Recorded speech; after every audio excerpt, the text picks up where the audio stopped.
Hello, this is Dr. Ding. Today, let's talk about myopia, its development, and ways to prevent myopia from happening. Myopia is a very prevalent eye problem, affecting about 27% of the world population. High myopia is defined as myopia more than 6 diopters, and 70 million of the world population suffer from high myopia. This is a large group with high risk of myopia-related eye complications, such as retinal detachment and myopic maculopathy, which we will discuss later. It is predicted that by 2050, the world will have 4.8 billion people with myopia. In addition to the health consequences, economy also suffers enormously from the burden of visual impairment from myopia. In 2015, the productivity loss from myopia was 244 billion due to uncorrection of myopia, and 6 billion from myopic macular disease. So, what is myopia? We can explain this by basic optics. The eye can be thought of as a camera that focuses light to the retina, which is like the film of the camera. Under normal conditions, light coming from far away is bent by the cornea, the lens, and other media of the eye, and with a focus point onto the retina, like this. In a myopic eye, the eyeball is exceptionally long. Therefore, the light will focus in front of the retina, making the image blurry. So essentially, myopia is abnormal elongation of the eyeball. We will talk about why the eye will grow too long in myopia later. One thing patients or their parents often ask is pseudomyopia. What is pseudomyopia? This is in contrast to true myopia where the eyeball or axial length is too long. In pseudomyopia, the axial length can be completely normal, but the lens of the eye may accommodate too much, bending the light in front of the retina, such as in this case. Remember, the eye is like a camera. The focusing can be changed by manipulating the lens focusing system.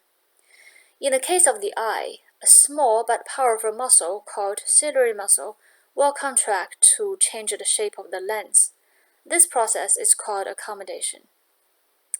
In fact, when we look at objects up close, for example, our computer, phone, or a book, our eyes are constantly accommodating so that things can focus on the retina. That is why pseudomyopia often happens after prolonged near work, since the ciliary muscle is in constant overdrive. It may not be able to relax when looking at objects from far away, causing a temporary pseudomyopia. In majority of cases, pseudomyopia can be relieved by resting the eyes, reducing near work, and relaxing. It is not true myopia, and most patients do not need to wear glasses and do not have retinal complications associated with true myopia. In the rest of the talk, we will focus on true myopia, but I will just call it myopia unless specifically indicated to contrast with pseudomyopia. A majority of myopia happens during school age, that is, after 6 years of age. Congenital myopia, which is myopia at birth, is very uncommon and often associated with other eye developmental issues. Our talk will focus on a common form of myopia, which is the myopia that occurs after school age. In fact, not only are most babies not born with myopia, we're mostly born with hyperopia, which is the opposite of myopia. You can view hyperopia and myopia as continuation on a number scale, hyperopia being the positive numbers, and myopia being the negative numbers, such as this. Here, the positive numbers being hyperopia, and as time goes by, kids' eyes may start developing myopia, getting into the negative numbers. 0 is called emmetropia, which means the eye is just right and that the light focuses on the retina perfectly without any work from the ciliary muscle. When babies are born, they have an average of 2 diopters of hyperopia. This reduces to 1.25 diopters of hyperopia at age 18 months. Ideally, stays there for duration of a person's life. However, in modern lifestyle, excessive near work and lack of outdoor activities drive the further decrease of this reserve of hyperopia until it's completely exhausted, and after that we go to the near negative numbers, which is myopia. Like everything else, myopia development is a result of interaction between genes and environment. We know that genes definitely play a role in myopia development. Kids of both myopic parents have twofold increase in developing myopia compared with peers with no myopic parents. We already know over 200 genes that may play a role in myopia development. You may have two kids who are equally enthusiastic about video games and spend hours on phones, but one of them may become a -6 myope, whereas the other could turn out to be completely normal. Genes account for our individual susceptibility to developing all sorts of conditions or diseases, including myopia development. On the other hand, the environment may increase our risk of developing myopia.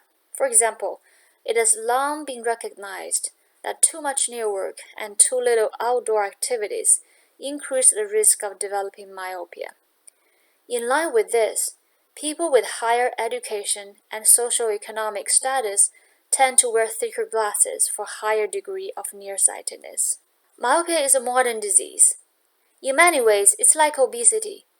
The modern education that traps students inside a classroom or home from early age with numerous assignments and other sedentary lifestyle from early on, relying increasingly on phones, tablets, computers for information, education, work, and entertainment, set up the perfect stage for growing a longer and longer eyeball.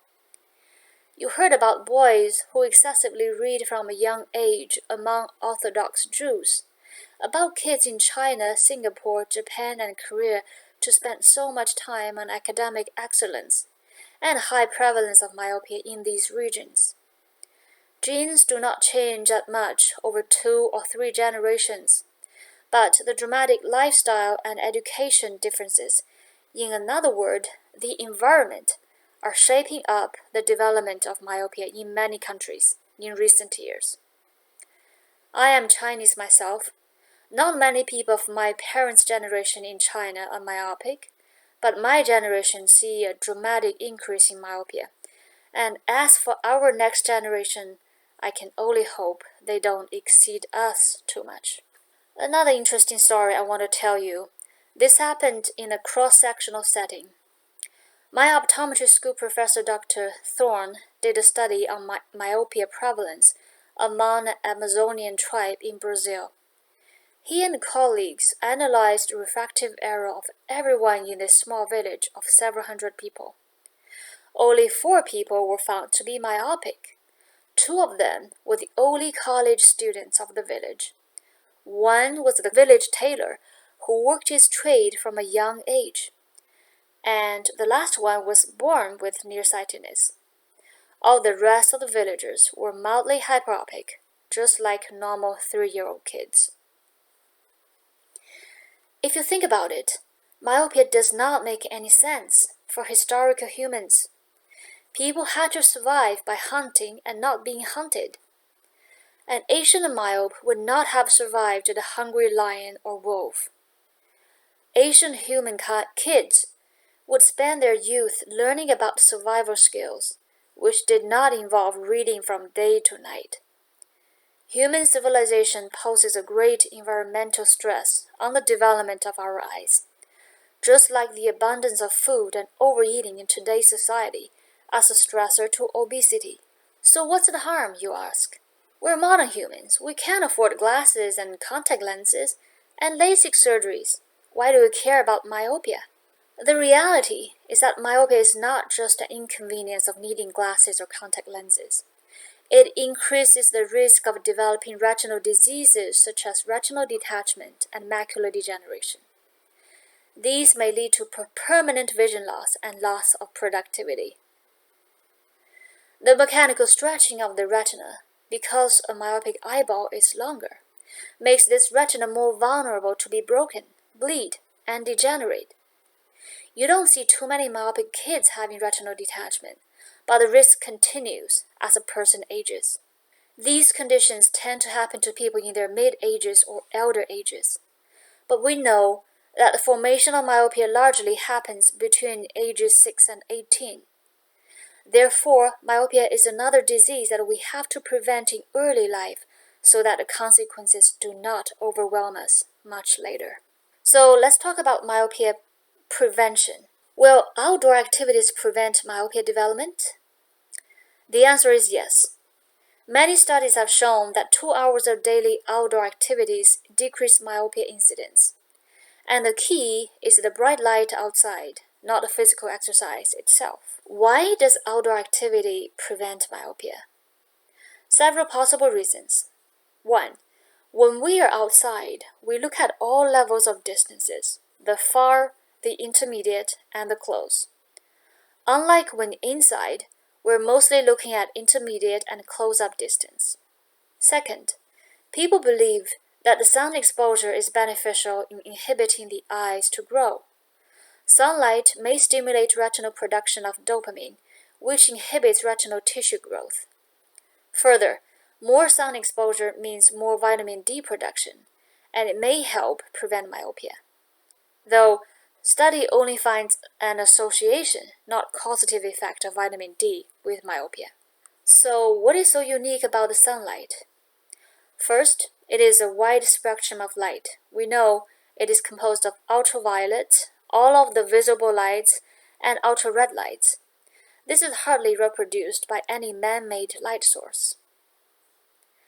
Second, the sunlight has enormous light intensity compared to any indoor man-made light. For example, on a sunny day, the light intensity outside is about 10,000 lux. Even on a cloudy day, it is about 1,000 lux, such as shown in here. In contrast, in offices and classrooms, such as here, shown in this figure, light level is pathetically 500 and 300 lux respectively. Even in very bright stadium or supermarket, the light level rarely exceeds 750 lux. Mother Nature produces a bright light that we as humans have no way of replicating. And by staying inside all day, a child's retina simply does not get enough light stimulus to stop the growing signal of the retina. So, besides going out as much as we can, is there anything else we can do to improve indoor lighting for the young growing eyes? While the nice lamp in this picture gives you a calm feeling, its dim intensity will not be enough to inhibit myopia development. We really need some bright light, and not just the desk light where the kids read and do their homework, but the entire living space they occupy need to be bright enough. If your house does not have large or enough number of windows, you need to invest in a good lighting system. The 20-20-20 rule is also known as the visual hygiene. While it's impossible to forbid kids from studying, reading, or using a computer, what we can do is to remind them to take a break of a minimum of 20 seconds for every 20 minutes of new work. During the break, ideally they should look far out of 20 feet to relax their eyes. And now the very troubling question, should my kids use a computer, an iPad, or a phone? If so, how old? American Pediatric Association recommends no screen for kids younger than 18 months, except for when video chatting with family members. This is primarily because of adverse effects of digital screen on normal psychosocial development and interaction with the physical world for small children. There's no study to look at the effect of digital screen on visual development.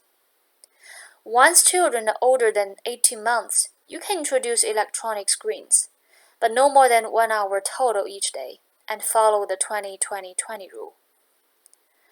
Sadly, the COVID-19 pandemic forces all children to shift their modality of learning to computers and other forms of digital screen. We are no longer faced with a question of should they or should they not, but how much, and how can I reduce their screen time? So how do you know if your kids are developing myopia? Some of the early symptoms of myopia include squinting, rubbing eyes, excessive blinking, and sitting close to TV. While these are not specific to myopia, onset of these symptoms should prompt a visit to an eye doctor. In fact, children should have routine eye exams even without any visual symptoms. American Optometric Association recommends a child's first eye exam at 6 months, then 3 years, and yearly after 6 years of age until 18. Exams should include visual acuity, refraction and cycloplegic refraction, eye alignment, eye pressure, and dilated retinal exam. What happens with dilated eye exam? Your eye doctor will instill dilating eye drops to your eyes and test 20 to 40 minutes later. After dilation, there can be blurry vision, especially for reading, and light sensitivity for 8 to 12 hours. Sunglasses are recommended if going out during this time. If they do develop myopia, how can we make it slow down or stop? Can we exercise eyes to improve or to slow down myopia? The answer is no. In fact, if the eye exercises involve a lot of near work, it may actually increase the risk of myopia. Will warm compress and massage decrease myopia? They sure make your eyes feel better and are good treatment for dry eye, but unfortunately, they don't have any effect on myopia. How about vitamins? People are forever seeking secret food that cures diseases. Surely some food or nutrient will help fight myopia? Or parents say, I heard that vitamin A is good for the eyes. And you just said myopes have lower vitamin D levels. What about lutein? It's good for the eyes too, right? Unfortunately, there is no evidence that any of these supplements will slow down the myopia progression, nor a specific food will either. Of course, for a healthy body, always eat a balanced diet. How about blue light filters? They protect your eyes from computers, right? Though there is some evidence that blue light filters help to relieve computer-related eye strain, there is no evidence that they reduce myopia progression. In fact, animal studies show that blue light itself may be beneficial to inhibit myopia. So, do you really want to filter out all the blue light? So, are we completely hopeless? No, there are evidence-based treatments to slow the progression of myopia, and I will discuss these next time. Until then, please bring your children outside to enjoy the sunshine. Go outside. Thank you very much for watching this video. Please subscribe and like us, and feel free to post questions and comments down below. For more educational articles about the eyes and health of the eyes, please visit our website at www.bostoneyeblink.com and contact us with either email or leave a message on Facebook and Twitter. Thank you very much. Have a great day, and I'll see you next time.